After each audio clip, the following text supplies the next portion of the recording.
यहाँ पर राजनीतिक दलों के लोग भी यहाँ पर मौजूद हैं। मेरा निवेदन ये है कि अगर आप किसी राजनीतिक दल से जुड़े हुए हैं तो ना पूछें, क्योंकि आपके नेता हैं विश्वास सारंग जी भी अभी यहाँ आने वाले हैं।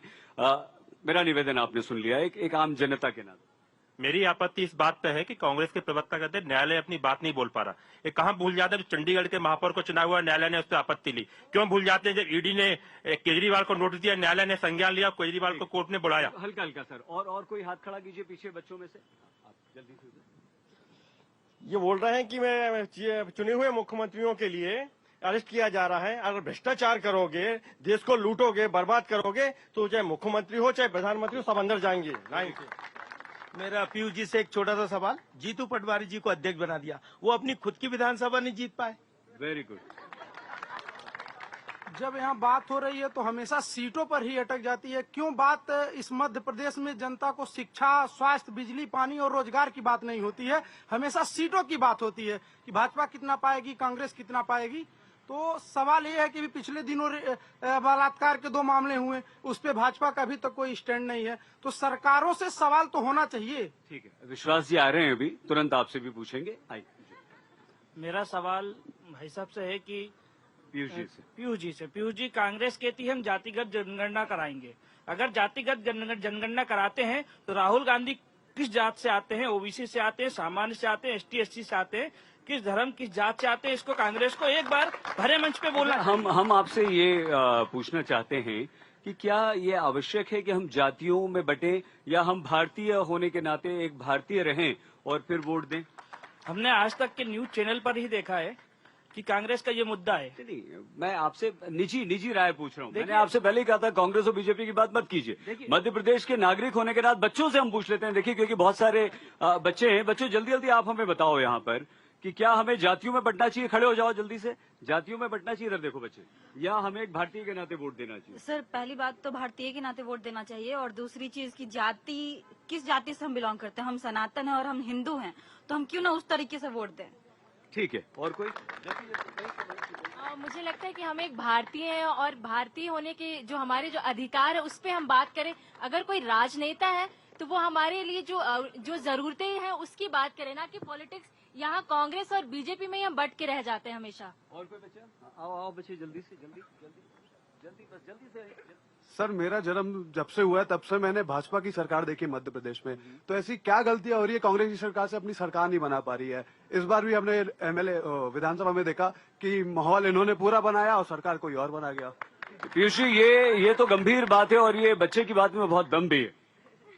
देखिए, आप बोल रहे हैं ईवीएम हैक होती है, तो जाके इलेक्शन कमीशन में हैक करिए और पूरे देश के हीरो बनिए। इलेक्शन कमीशन ने 2017 में ओपनली चैलेंज करा है।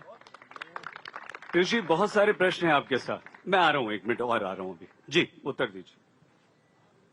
जो सवाल अभी भाई ने ईवीएम वाला किया, तो अभी यही एक 10-15 दिन पहले दिग्विजय सिंह जी ने अपने आवास पर ही पूरा उसका डेमो दिखाया था, और पत्रकार लोग सब आए थे, आपके आज तक के पत्रकार भी आए थे, और उन्हें खुद दबा के दिखाया था उसमें कि ना सिर्फ ईवीएम में मशीन के जो काउंट आता है उसमें, बल्कि जो पर्ची निकल रही है वीवीपैट की, वो भी कैसे बदल जाती, यहाँ सब लोगों ने देखा।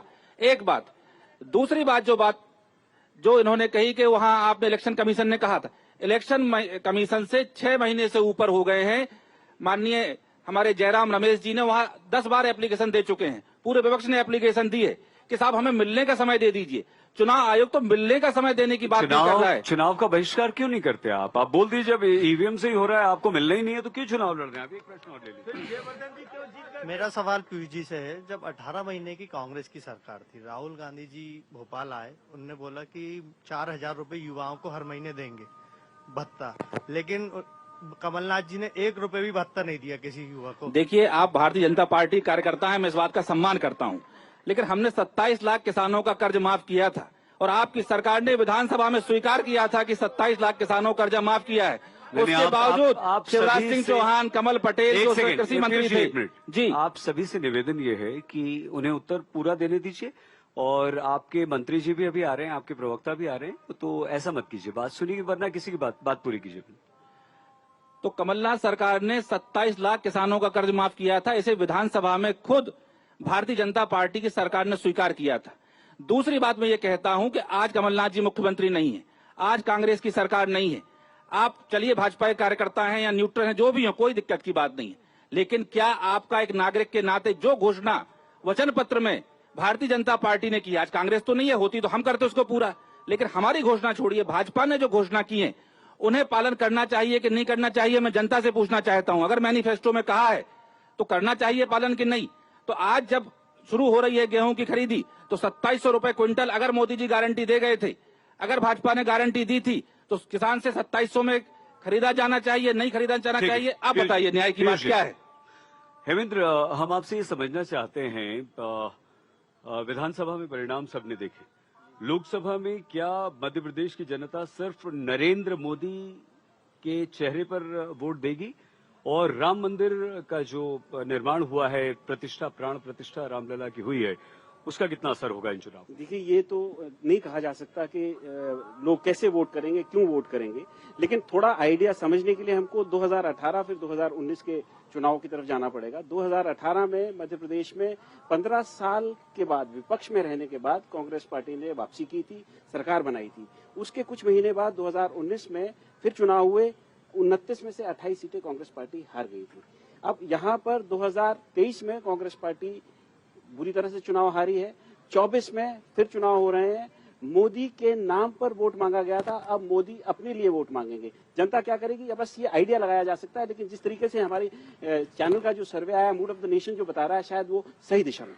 जी, हमारे साथ मध्य प्रदेश के मुख्यमंत्री डॉक्टर मोहन यादव, पूर्व मुख्यमंत्री शिवराज सिंह चौहान जी और मध्य प्रदेश कांग्रेस के अध्यक्ष जीतू पटवारी भी जुड़ने वाले हैं। विश्वास सारंग, मध्य प्रदेश सरकार के मंत्री, वो भी कुछ ही समय में आने वाले। लेकिन एक बच्चे ने पीयूष जी बड़ा अच्छा प्रश्न किया था कि जब से मैं पैदा हुआ हूं बीजेपी की सरकार देख रहा हूं, अरे अगर इन 18-20 सालों में सब कुछ बुरा बुरा हो रहा है तो सिर्फ एक बार जीत कर आप, और वो भी आपके अपने लोग चले गए, फिर से मिल गए, फिर से बीजेपी की सरकार बनवा दी, क्यों आप जनता में ये संदेश नहीं दे पा रहे हैं कि ये मुद्दे हैं, ये परेशानियां हैं? क्यों? हमें थोड़ा सा गहराई से देखने की जरूरत है। अभी आपने कहा कि हम विधानसभा चुनाव में हारे हैं तो लोकसभा में ऐसा आ जाएगा। 2003 में इसी मध्य प्रदेश में 10 साल की हमारी सरकार थी और हम विधानसभा चुनाव बुरी तरह हारे थे, लेकिन 2004 का जो लोकसभा चुनाव हुआ, हमने अच्छा प्रदर्शन न सिर्फ मध्य प्रदेश में किया बल्कि पूरे देश में किया, और अटल बिहारी वाजपेयी की सरकार गई और डॉक्टर मनमोहन सिंह की सरकार बनती है कांग्रेस की। 2009 के जो 8वें विधानसभा चुनाव हुआ मध्य प्रदेश में, उसमें हम फिर हारे, लेकिन उसके बाद हमने अपनी सीटों की टैली एकदम से मध्य प्रदेश में भी बढ़ाई और देश में भी बढ़ाई और 2009 का लोकसभा चुनाव हम जीते। वही चीज मैं कह रहा हूं 2024 में होने वाली है। तो राजनीति का अलग मिजाज होता है, विधानसभा में अलग तरह से आदमी चलता है, लोकसभा में अलग तरह से चलता है, और हम 18 में हम जीतने के बावजूद हारे। पीयूष जी, नरेंद्र मोदी के मुकाबले कोई चेहरा है? आप राहुल गांधी मुकाबला कर पाते हैं इस देश में? मैं आपसे 2 चीज मैं इस बहस में देख रहा हूं, बहुत जबरदस्त चीजें देख रहा हूं कि हम संवैधानिक वैल्यूज के खिलाफ ये डिबेट कर रहे हैं। धर्म के आधार पर मैं एक बात कह ले, मुझे आरोप मत लगाइए ना, मैं बोल तो रहा हूं, प्रश्न पूछ रहा हूं। संविधान में धर्म के नाम पर वोट मांगने का अधिकार नहीं है, संविधान में धर्म के नाम पर चुनाव लड़ने की बात नहीं है, लेकिन यहाँ आप बार बार एक धार्मिक अनुष्ठान के आधार पर वोट की बात कह रहे हैं, जो कि संविधान के हिसाब से उचित नहीं है। इस लायक मैं कह रहा हूँ और दूसरी बात चेहरा, ये राष्ट्रपति का चुनाव नहीं हो रहा है, प्रधानमंत्री का चुनाव हो रहा है, ये एक व्यक्ति पे वोट नहीं पड़ने, हर सांसद को हमें चुनना है, ये हमारे संविधान ने बताया है। इस पर मैंने कहा था कि संवैधानिक मूल्यों के आधार पर हम बात करें।